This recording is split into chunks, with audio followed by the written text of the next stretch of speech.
আজকে সবাই আমরা পারস্পরিক পরিচিত হয়েছি, যারা নির্বাচিত হয়েছে তারা, এবং আমরা আলোচনা করেছি, সিদ্ধান্ত নিয়েছি আজকে থেকে আমরা শিক্ষার্থীদের প্রতিনিধি হয়ে যে যে মতেরই থাকি না কেন, যে যে দলের যে মতের যে চিন্তার পার্সোনাল যা থাকুক না কেন, আমরা সবকিছু পেছনে রেখে শিক্ষার্থীদের প্রতিনিধিত্ব করে শিক্ষার্থীদের ভয়েস গুলো রেজ করতে চাই, শিক্ষার্থীদের জন্য কাজ করতে চাই, সবার প্রতিনিধি হয়ে সবাইকে ধারণ করে।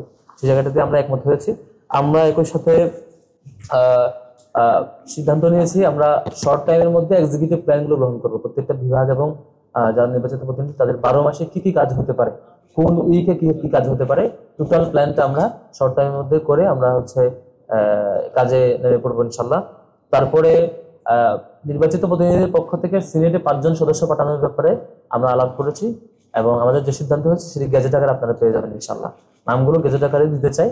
আমাদের যেসব ব্যাপারে ঐক্যমত হয়েছে যে 5 জনের ব্যাপারে, সেগুলো গেজেট আকারে আপনাদের সামনে উপস্থাপন করা হবে।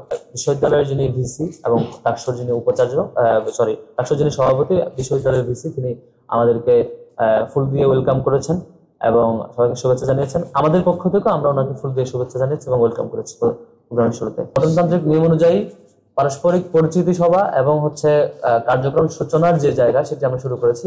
এখানে আমাদের ডাকসুর যিনি সভাপতি, বিশ্ববিদ্যালয়ের সম্মানিত উপাচার্য, তিনি উপস্থিত ছিলেন এবং ডাকসুর যিনি কোষাধ্যক্ষ যিনি ট্রেজারার, তিনি ওনার পরিবর্তে ভারপ্রাপ্ত একজন উপস্থিত হয়েছেন আজকে।